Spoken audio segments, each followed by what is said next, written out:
watching this right now, I would like to introduce you to the very first installment in a new segment, new series that we're having on the Where's the Remote channel. Going to call this Steven Straight Talk. As you know, myself and Regine, we cover a lot of TV shows and film, focusing on drama, thrillers, and mystery. But we also have our own specific loves as well. She definitely loves her reality TV shows. I myself definitely love more of my comic book sci-fi sort of content. And so we didn't want to hold out on our recaps and our reactions to things that we may not cover together. And so while she has Regine's reality check, I now have Steven's straight talk. And it's perfect timing for this as I just finished binging the first and probably the only season of MCU's newest installment into the universe, the franchise, Wonder Man. And so I'm going to go through everything in terms of giving a little backstory on the actual character himself, Wonder Man, and his history in the comics, and actually go through the synopsis of every episode, all 8 episodes, and then give my immediate reactions to each episode. So I hope you guys enjoy this. Make sure to like, comment, subscribe, catch all of our other content on everything else that we cover. And, let's just jump into this. So, and to give some like context off the bat, when it comes to my relationship with the MCU and just comic book content in general, I was never necessarily someone who purchased comics as a kid. I watched all the TV shows, all the animated shows, and that was basics. That was the base of my foundation. From there, I obviously fell in love with the MCU once the movies started to come out, Blade and things of that nature as well.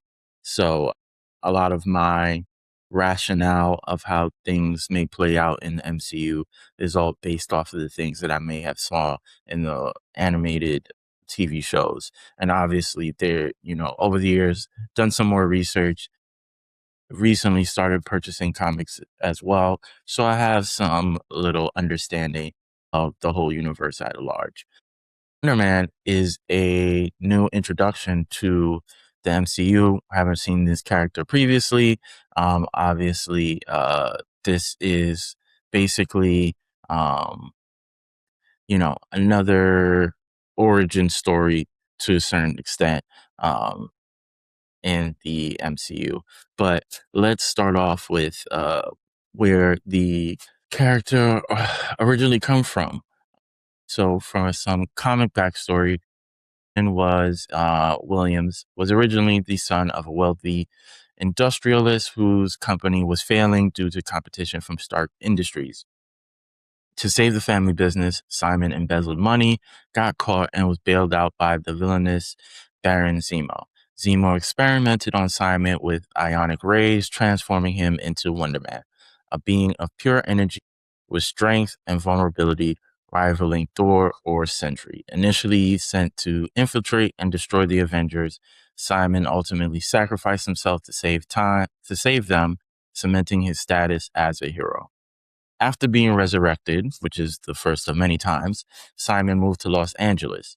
Unlike other heroes who hid their identities, he leaned into his fame and became a successful stuntman and A-list actor. This created a unique dynamic in the comics where he often struggled with his ego, his fear of dying again, and the pacifist philosophy eventually adopted, leading him to occasionally oppose the Avengers' more violent methods. I also knew that Wonder Man had connection to Wanda, Scarlet Witch. If you watch WandaVision, I think there were some Easter eggs that may have insinuated Wonder Man at some point. So it made sense that we eventually got the TV show. So for some context in regards to their connection, his bond with Wanda Maximoff is deep and complicated because of his link to the Vision. When the Vision was first created by Ultron, his personality and soul were based on the brain patterns of a then-deceased Simon Williams. Because Vision and Simon share the same mind, Wanda was naturally drawn to Simon after she and Vision separated, specifically during the Vision Quest era, when Vision became a cold, white android, which we know we're getting Vision Quest later this year. Simon and Wanda began a serious, long-term romantic relationship. And to get a better understanding of his power level, Simon doesn't just have super strength, he is a being of living iconic energy. This means he doesn't need to eat, sleep, or breathe. He is functionally immortal. I think we may see some differences, obviously, with these comic book characters when brought to live action, but I hope that was informative on understanding some of his roots going back to his comic book origins. So next up, I think it'll be great to kind of give like a little synopsis on what actually happens in these 8 episodes of Wonder Man. Episode 1, titled Matinee. Struggling actor Simon Williams is fired from a TV show for being too difficult and dumped by his girlfriend. He bonds with washed-up actor Trevor Slattery over a screening of Midnight Cowboy and learns of an audition for a Wonder Man reboot, unaware that Trevor is actually spying on him for the Department of Damage Control, DODC. Episode 2, titled Self-Tape. Simon attempts to film a self-tape for an indie film, but accidentally causes an ionic explosion in his apartment when he gets frustrated. Trevor visits Simon's home to plant a tracking device for Agent Cleary, but ends up helping Simon film a successful audition instead. In episode 3, The Party, Simon and Trevor travel to Simon's home for his mother's birthday party. After a fight with his brother Eric leads to Simon destroying the kitchen with his powers, Trevor feels guilty about spying and chooses to delete a recording of Simon's confession. In episode 4, The Doorman, a stylistic detour episode focusing on Doorman Davis, a former celebrity whose career was ruined by the Doorman Clause, which bans powered people from working in Hollywood. The episode establishes why Simon must keep his ionic abilities a secret to stay employed. In episode 5, Production, both Simon and Trevor are cast in the Wonder Man movie, Simon as the lead and Trevor as his sidekick, Barnaby.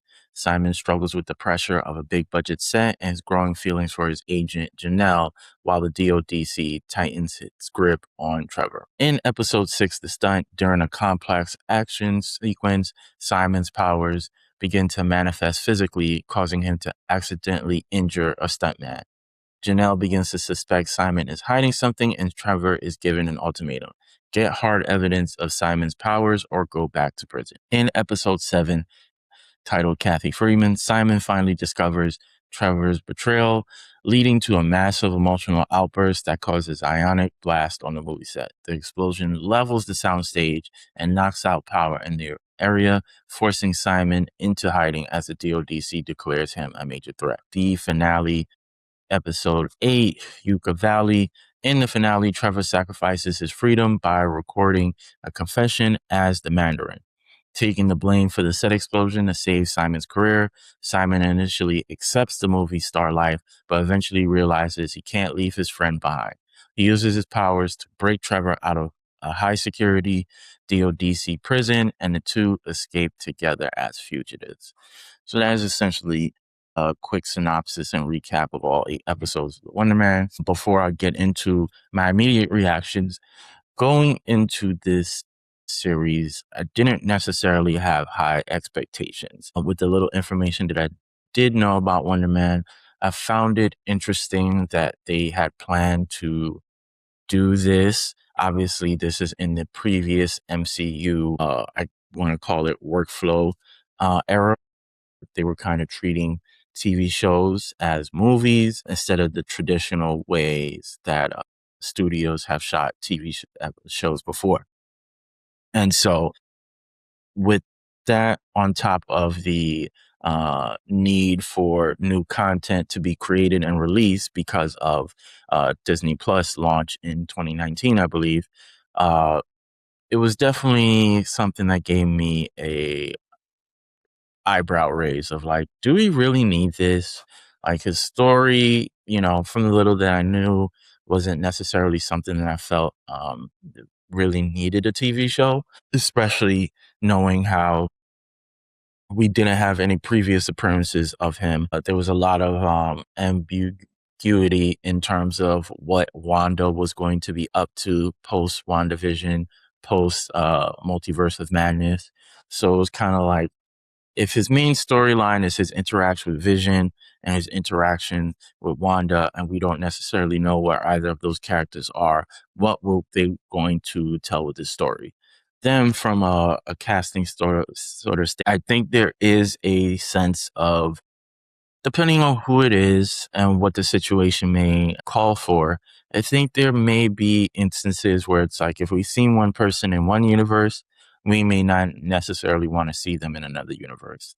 I won't say I felt the same about Yahya having this role. He was decent in the Aquaman movies, even though I didn't find any of those movies quite entertaining.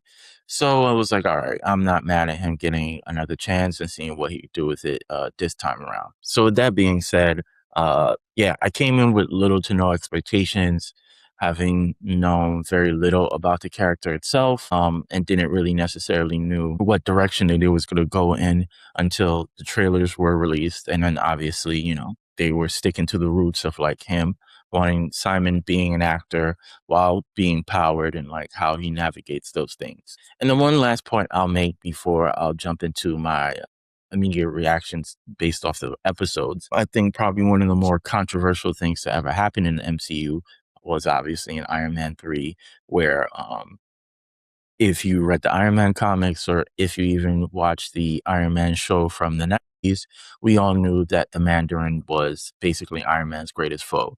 So when they essentially gave us a pump fake with Trevor Slattery being this actor posing as the Mandarin, I think that definitely left a bad taste in my mouth. Definitely was not happy to see him yet again in the Shang-Chi movies, but it is what it is.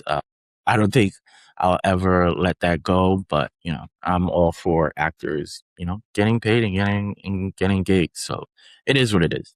But let's jump into these episode reactions. So for episode 1, the first thing that hit me, I thought it was very interesting that they noted that this was going to be a Marvel Spotlight production. I would have to do some research on what the other Marvel Spotlight shows were, but I feel like all of those other shows were shows that we've only seen these characters once. Like, there's no reappearances by these characters. There's no continuation with their stories. It was this isolated sort of story or film, and we have not seen those characters since that time period. So it'll be interesting to see if that ends up being the same case for Wonder Man. One of the first things that you see, or I guess Easter eggs, you see a signage as Simon is walking onto the set of Roger's musical, which you recognize from the Hawkeye TV show, which was actually pretty good. And also something that also came to mind was obviously this, because Simon Williams is this actor who's trying to, make his big break in this Wonder Man movie, we are seeing like the behind the scenes and how like actors operate and how production people operate, directors and whoever operate in Hollywood. Obviously, coming off the success of Seth Rogen and the studio, it made me think like, I wonder if, because Wonder Man has been shot for a while, I don't know how long it took for them to do the post-production work, so when it was actually ready, but I would not be surprised, as a lot of these shows that were part of that previous production workflow took some time for them to be released. I would not have been surprised if once the studio was released and came out, seeing all the praise, seeing how well it was awarded during award season, that it kind of was like, okay, we kind of have similar sort of tropes or similar sort of approach from that standpoint. So this will land well to the audience. So watching the entire series, I was constantly thinking about, the studio, which is a show I do also need to watch. And yeah, like those first few minutes of the first episode, as you see Simon, tries to get ready to get on set, his interactions with everybody on the set. We see how he becomes difficult and overanalyzing the work itself. It completely makes sense, that sort of parallel of like the production aspects of the show or the events within the show and how it may tie into the studio for those who have watched. And yeah, like I mentioned, I'll never forgive Marvel for, the whole Trevor Slattery of it all. I think is never going to be something that I kind of get over at some point. But even early on in the first episode, I was very impressed by Yahya and his performance. If you've seen Yahya in any other productions or films, TV shows, he's been Dr. Manhattan. He was in the Aquaman movies. I forget the name of that character. And even in the interviews that he's done, he's someone who's very sure of himself, someone who is very confident in who he is. So when we are first introduced to Simon, like you can sense how dire he needs this big break, how much he is into his craft and wanting to excel at it. And you can kind of see that he's a bit of a mess to a certain extent as well. But yeah, and so him being able to express these wide range of emotions of being vulnerable, being unsure, the self-doubt, the being too difficult, like that's a different perspective that I have not seen from any of the characters that he's displayed before. So that really stood out to me. And I feel like this show is, to a certain extent, a Marvel love letter to movies and movie making and the process within it. Like I mentioned, all the production aspects of it, seeing how things work. We've seen these things before, but it's been interesting that they have released the show now, even though it's been done for a while. And if you've caught any of the news or any actors or actresses that are part of Avengers Doomsday, which is coming out the end of this year, if they're doing press for other stuff that they've done, they obviously get asked about Avengers Doomsday. And probably one of the bigger comments, which I believe Shang-Chi has mentioned in some press that he's done, is like, Doomsday is really a love letter to comic books and comic book content. And so this show kind of feels like, to me, a love letter to movies and movie making. And then we obviously see Kovac, who is the director for the Wonder Man show, or movie, I should say. And he says something that stood out to me, where he says, superheroes are part of our lives today. And essentially, what will superheroes teach us about ourselves? And that quote really stuck out to me because it basically, for me, came off as like a double entendre. So obviously, when he's saying superheroes are a part of our lives today, that's basically saying like we are now in the MCU of, 10, 15 plus years into it. And now the idea of superpower beings existing in our lives is the norm for people in that universe, in that world. And so they're used to it. They're used to seeing, the absurd in that world. And I also feel like same could be said for reality in our world. There was a point in time where you only really got Batman movies, Superman movies, Spider-Man movies. Yeah, you had some one-offs here and there, but for the most part, those were like the big three of films. And now in 2026, we're seeing all types of characters, all types of content, animated, live action, TV show, film, big time characters, lesser known characters. Like, this is literally the world that we live in today. For those that feel like the superhero fatigue is, really real for them, sorry to break it to you, but that's not changing anytime soon. It just makes too much money from an analytical perspective. It dominates social media, so many different platforms. And so superhero content will forever be present. And the quote of what will it teach us about ourselves?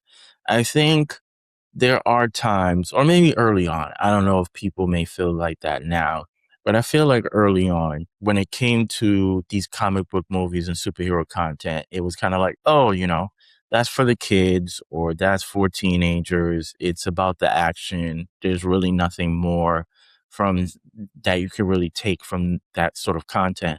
But when you really like deep dive into it and like really pay attention, there's drama, there's thrilling elements, there's suspense, there's character development, there's romance. There are so many different things that are present in all forms of media that are also present in superhero content as well. So I think that comment or that line stood out to me because there are things that you could possibly pull from these movies of, you could pick any sort of character from the MCU at this point and kind of draw some sort of like information that might be useful, or just a lesson or tool that may be beneficial in some sort of capacity. But moving on to episode 2, I believe Yahya makes a statement where maybe I'm just good at hiding it. Obviously, this is a reference to him hiding his abilities so that he's not found out. I think this is also where we are introduced to DODC and how they are behind everything in regards to Trevor Slattery and his relevance in this show, or relevance in his interaction with Simon. I wish we got more of the DODC in the MCU. We had their appearance in the first Spider-Man movie. Then we have them again in the third Spider-Man movie. Yes, when Peter Parker's identity is revealed. And then we also had them in the Ms. Marvel show as well. But I really wish that we would have gotten more of the DODC. Obviously, this is kind of in the phase of, the multiverse. So there haven't been more grounded and street level stories that have been told the last several years, especially from a film standpoint. But I really wish that we would have gotten more of the DODC. And I really wish we had more entities that were just, hassle for our heroes to kind of deal with. Like Hydra, we got rid of. AIM never really became a big thing outside of Iron Man 3. We constantly see Roxxon being mentioned. There's Roxxon cameo in, I believe, episode 4, where we see Doorman get his powers. So we see all these entities and these companies that have been issues for these heroes, and they kind of come and go. So I wish we would have gotten more of the DODC. I definitely was not expecting the cameos that were in this. Obviously, we have Joe Pantoliano in the MCU. We also then get Josh Gad in the MCU. This isn't the first time that we've gotten characters or individual actors to actually play themselves in MCU content. I believe we had Kevin Bacon in that Guardians of the Galaxy Christmas special. So it was just interesting that, there again, back in the early days, superhero content was looked at in a certain way. And now you have actors and actresses of different tiers, who are definitely way more open to the idea. Obviously, this might be a little bit different because this is a blend of genres and not your typical superhero movie. Interesting how times have changed. There was also a line that Janelle yells at Simon of like, just be normal, which was funny to me because obviously he's very far from normal. He's probably one of the more powerful beings that has been brought into the MCU at this point. And at this point, and you'll see it throughout these episodes, but it's clear that Simon is neurodivergent in some way. How he fixates on the details, how he seems to have some level like social anxiety to a certain extent, or these panic attacks when he feels uneasy. We can definitely tell there's definitely a level of like neurodivergency within Simon Williams, which is something I do appreciate now as we are seeing more and more content across different genres, different platforms, different TV shows, movies, of showing people in, everybody's not perfect. There is no form of perfect. Normal is just a word we use. Like normal should even really be a standard. Like we're all different in our own ways. So the being able to see people who, from the outside looking in, we think, oh, okay, like they got it all together. And you realize like, oh no, there's a little bit something different about them. And there's nothing wrong with that. And I think at this point, by episode 2, my early theory was that Trevor is going to feel bad for Simon and help him not get caught by the DODC and not go through with it, which I predicted accurately. By episode 3, this is when we start to get a little bit more of Simon's backstory. And for context, my family is from Haiti. I'm of Haitian descent, born and raised in New York. We have a strong Haitian population here. And I found it very interesting that they chose Simon to not only be Black, because in the comics he is a white man, but not only for him to be Black, but for him to have a Haitian background. There was definitely some level of intention behind it. I remember when I went to go see Black Panther Wakanda Forever, and being very pleased and very blown away by obviously the end where it's revealed that T'Challa has a son and his son was staying in Haiti to protect them from, all of the things that transpired in that film and, politics or whatever. But for the most part, and, the kind of content that I've watched in the last 20 plus years, when they refer to Haiti or Haitians, there's always some sort of child rebel soldier, gang related sort of situation, or Haiti is looked at as like some form of battleground. So for it to now be used in a more positive light is very interesting to me. Or even the idea of just having, whether it's actors or actresses or, whatever the case may be, of like identifying as Haitian, that's very profound. When we talk about these inspirations that happen throughout our life, like kids need that sort of visual to connect with. So it's like if you're a young Haitian kid, whether you're in Haiti, your family has immigrated somewhere else in the world, whether it's, New York, Miami, North Carolina, Montreal, France, you can now see these examples as like, hey, I could do that too. I could be this person too. So I was I was very surprised and deeply appreciated the fact that they made Simon Williams Haitian. And I would love to understand the reasoning behind that specific choice. With that being said, as someone who is Haitian, has Haitian background, I know what a Haitian accent sounds like. And for some reason, his mom and dad didn't necessarily have the Haitian accent when speaking English, but it didn't sound as good. It didn't sound great when they spoke English, but when they were speaking Creole, like pronunciation was perfect. So that's very interesting. I don't know if the actor and actress are Haitian. So I don't know if maybe that caused a disconnect, but that definitely something that stood out to me. And then you also see in that scene or when he's back in his house, they're having a party for his mom's birthday.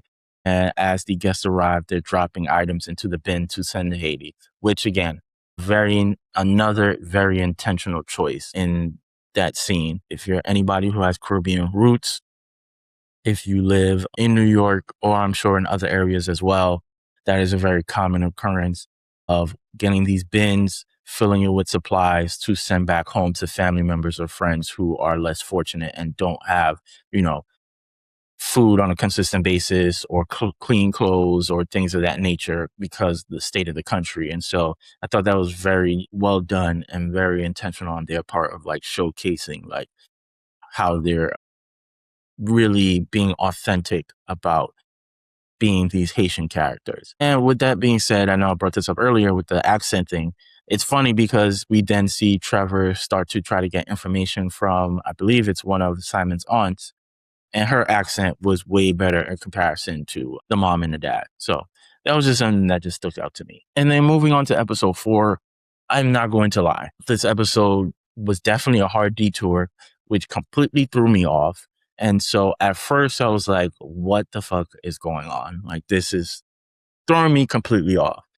But then once I got out of it and then really started to like focus, it was like, oh, this episode was like really pretty meta and like showcasing like someone who is essentially a bouncer, gets an opportunity, gets superpowers, becomes a superstar in that process. And then because of it, he is unable to control his powers in one instance and then has a freak accident. And then we lose Josh Gad, which is kind of nuts. So Josh Gad is missing in the MCU for those watching. And then, which is what essentially creates the Doorman Clause. So it was just a lot because one, it was nearly shot entirely in black and white, which is obviously completely different than the rest of the series. And so we're seeing the story of, Doorman go through these events as he becomes his own star and then has this freak accident. And then this causes, this is the blowback from it. Somewhat similar to Avengers Civil War with Scarlet Witch having that freak accident, trying to capture Crossbones and that bomb. And then we obviously see the ramifications of that and how that's turned into the Sokovia Accords. But yeah, that was a very interesting episode. Yeah, I don't really have that much more to share about it. It was just pretty meta to me, and definitely threw me for a loop as I was watching it. Then by episode 5, we start to see Simon use his powers intentionally more. We obviously get to that scene where Trevor is pulled up on by his, I guess, former drug dealer. And so he essentially just wants to get paid back for all the drugs that he received from him and never got compensation for. And so Simon, knowing that he needs Trevor in that instance, and obviously he wasn't going to let just somebody die, he defends himself and he showcases his powers and uses it to his advantage against all of these drug dealers. I would love to know if this is the first time that Simon used his powers to fight/defend himself. There's really no previous backstory as to how he got his powers or any sort of heroism that he's done previously. I think this is probably his first time that he used his powers in a way that, one, was under his control, and like two, to do something a bit more heroic. This also is the shortest episode after the whole, hallway alleyway scene. We obviously get, the guy who recorded the events on the GoPro, so they chase him down. Then we have that whole back and forth inside what we think is supposed to be like some sort of like drug dealer stash house, and ends up being, I forget the food item that they were cooking up there, but it becomes a whole more like comedic sort of thing. And then Simon he finally gets the confirmation that they want them to come in, or they moved up the callback date. And so it was a bit chaotic, but then it did move the story forward, but it also was kind of like more comedic than anything like really compelling, which I thought that's an interesting sort of episode. We're already past the halfway point. Like a halfway point, episode 4 was already a detour from where we have been, although the events of episode 4 were important. Then for episode 5, we primarily spend a lot of time with this sort of like comedic, sort of like, what do we need to do to get this footage, and the back and forth between the guy with the GoPro and his issues with the other guy. Like, that was, I don't know how necessary that was to like move the story along, but it is what it is. And that episode, I think, honestly, was like 25 minutes, if that. And then moving on to episode 6, one of the lines, I forget who says this, I think is actually Kovac who says this while he has all the different actors, including Simon and Trevor, in his home. He says, "Let's find the human underneath. I want to see who you really are," which obviously the events in the various scenes while they're in the home triggers Simon in a certain way, because underneath he's not human, which is what Trevor tries to convince him otherwise of, like, actually you are. It's not your DNA and what makes you a superpower being. It's the actual events. It's the things that you actually been through. That's what you should focus on, not actually focus on you as, your physical makeup. Like, that is not what you are. Your makeup is actually the things that you've experienced, the things that you have done, and how that impacts your performance in that way. And I think also, to a certain standpoint, like, Simon is trying to find his own identity. He has been this struggling actor who has to hide his superpowers in order to find consistent work. So there is a lot of, putting a mask up, putting a wall up. Even in the first episode, I didn't mention one of the earliest scenes. Well, after he loses the casting, after he is written off or he's killed off or whatever the case, after he's written off from American Horror Story, who goes back home and he sees his now ex-girlfriend moving out. And her issue was like, you don't open up. You don't allow me in. You don't let me really get to know the real you. And that's because he's been hiding like this big thing the whole time. And so I think there's a part of Simon who has had like some level of like identity crisis or identity issues in that standpoint. And I also do think that Simon has never really healed from the death of his father. We obviously get multiple flashbacks of him as a child and his interactions with his dad. His dad is the one that brought him to watch the Wonder Man movie, the original version. And so that sort of influence sticks with you. And then his father died when he was really young. And so that also has impact on you as well. And I think we kind of see that with his relationship with Trevor, and where he becomes kind of dependent on Trevor because he needs that guidance. He needs that someone to depend on to kind of like recenter him. Even the whole breathing method that he learns in order to like take control of his powers comes from Trevor. It comes from that elderly, older man sort of guidance. We also see in this episode this dream sequence where Simon has to, after kind of falling apart in the first attempt at the audition, he asks for another chance, and the instructions that Kovac gives the other actor, he kind of cuts a bit too deep and kind of cuts a little bit personal. Simon loses control, and with his powers, basically punches right through the guy's head. That completely had me fooled because I'm like, I know he did not just do that. I know he did not just lose his cool and just unalive this man right in front of the director and all these people. And then obviously we see that it's a dream sequence. But I think that dream sequence, what it was more so talking about his self-doubt, his imposter syndrome that he's experienced throughout the entire season of like, he'll get to a certain point, he's really eager to get it, but then like he falls apart or he finds reasons as to why it wouldn't work out for him. And I think that dream sequence was just another reminder of that, which is obviously why Trevor eventually gives him that pep talk, and it kind of improves from there. Okay, moving on to episode 7. We now, at this point, Trevor and Simon are officially part of the Wonder Man film, and we see that Simon is now fully confident in himself. Like, he walks around with a level of bravado and a level of like confidence of like, I'm sure of myself. I'm sure I could do this. And like, I'm not concerned. All that self-doubt, all that imposter syndrome he was experiencing previously, completely out the window. Like, he's totally fine. He's ready to kill this. And then this is also the episode where he has to deal with Kathy Friedman and how she butchers other actors and actresses from their previous performances. And that's when, the imposter syndrome kind of slides back up in there a little bit.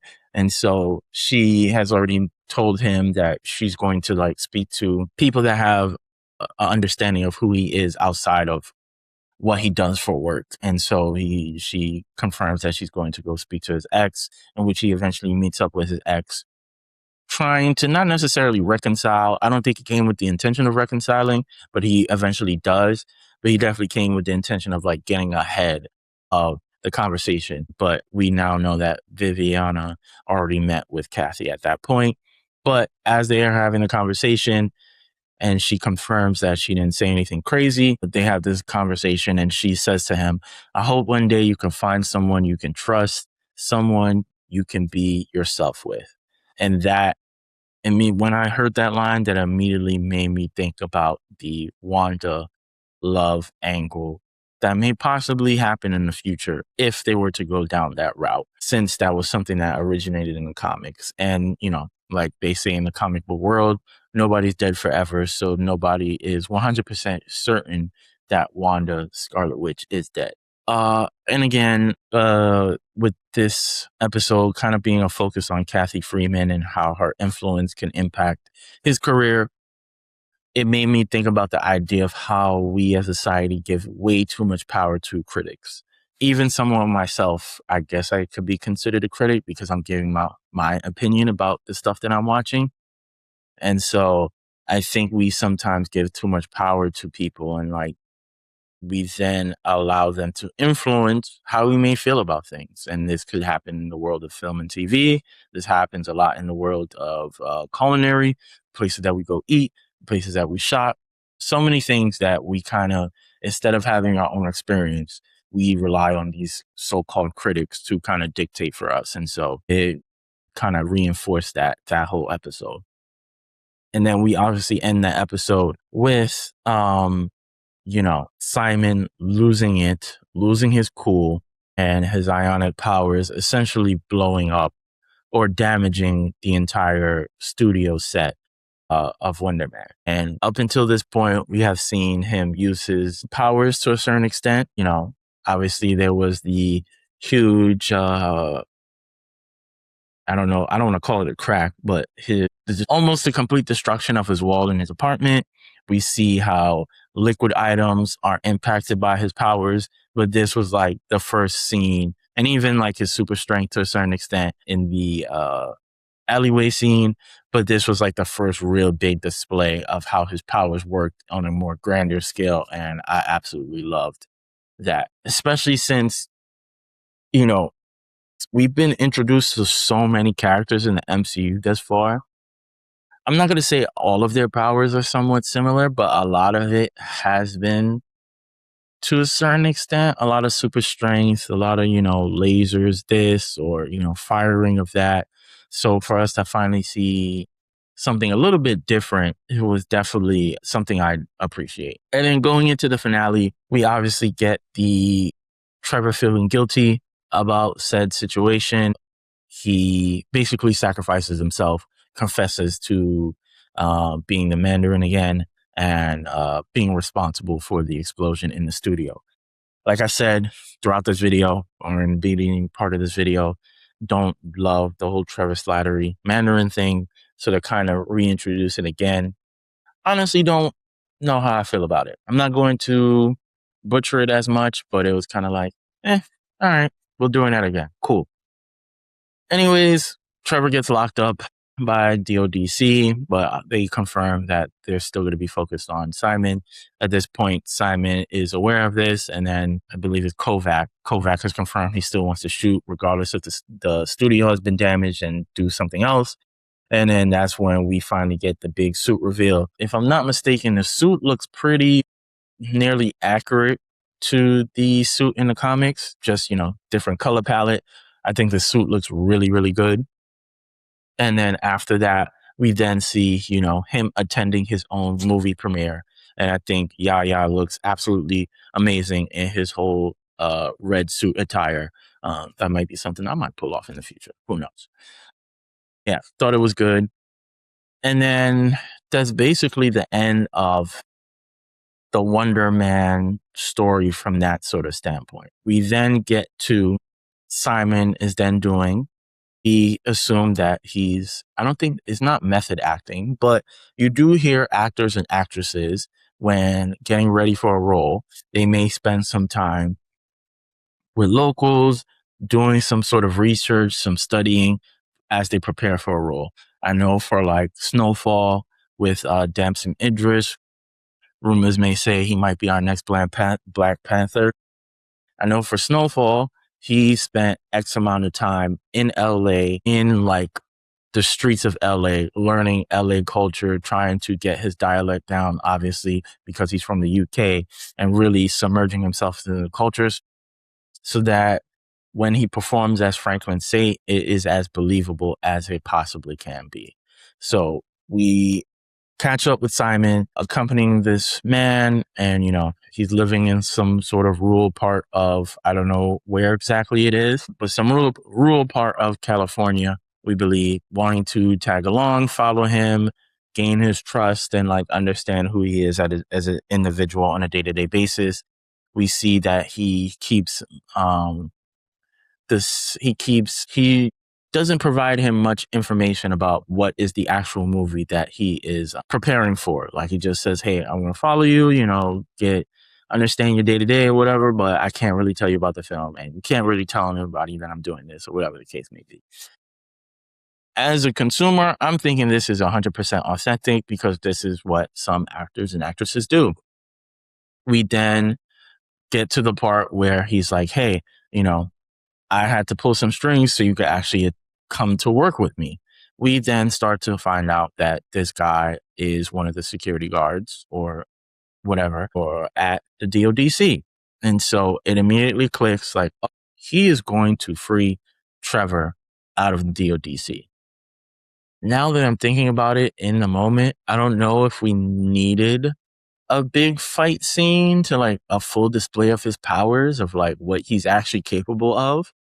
but it probably would have been a nice touch. Although we don't necessarily have to. Every MCU product doesn't have to be a full-on action movie or TV show. So it is what it is when it comes to that. But you would think for how much effort that they put into trying to track down and well, not trying to track down because he knew where he was, but trying to get evidence to capture Simon, you would think that most of the security and everybody there would recognize him off the bat. But basically, only 2 people who really recognized him, which was kind of crazy. But, it is what it is. And I could be wrong, but this may be the first appearance of the DoD, facility. I don't know if we've seen that specific facility anywhere else. We obviously have the RAF, and I think that's the only. I don't remember seeing the DoDC in any other MCU product. But please let me know in the comments if we're wrong. And it would have been nice to have some more like cameos. Maybe not like well-known cameos of like actors that we know of, but like here's this obscure character that, is a D-lister in the comics, but he's also here at the DODC. Or, a bunch of villains, a bunch of other, people, maybe anti-heroes, whatever the case may be. So the fact that we only really get to see Trevor, I think is also like a missed opportunity. Same thing with the RAF. Like, we only know of the people that we've seen at the raft or have been confirmed to be at the raft. We haven't necessarily seen like other characters that haven't been in other projects previously in the raft. So that'd have been a nice touch.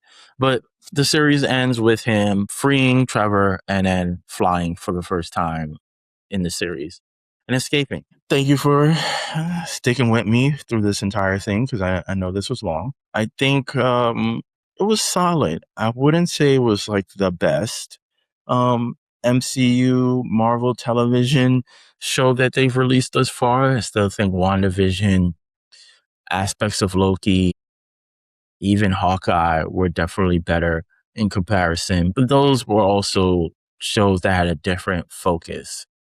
I think this was obviously them trying to, step outside of the quote unquote superhero genre and doing the typical superhero tropes. And so them getting a chance to tell a different type of story, doing their homage to Hollywood. They made so many different references to movies, to actors. I think this was definitely very intentionally done of like, this is our love letter to Hollywood in a certain way. And we're going to have this one character who's going to represent Hollywood in a certain way. But we still have our MCU ties in some aspects as well. So yeah, I thought it was solid. And so if you're new to the show, obviously this is the first segment of its kind.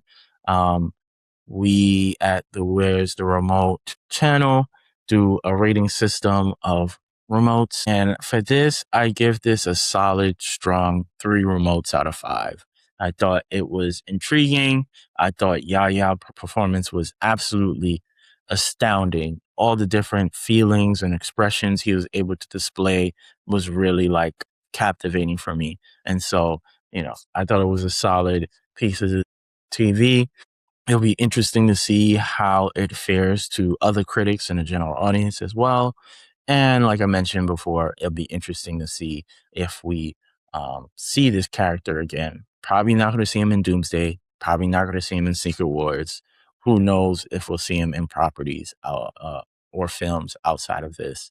There's always been these hints at possible West Coast Avengers stuff. Who knows where this story may go from here. Well, I want to thank everybody for tuning in. If you haven't done so already, make sure you like, comment, subscribe. Also, take some time out to check out all the other content that we've done on Where's the Remote. We recap and react current TV shows. We also have a rewatch series, Rewind and Analyze. We're currently covering True Blood, and we have a bunch of other stuff that's on the plate as well that we have planned. I want to thank everybody for tuning in, and I'll catch y'all for the next one.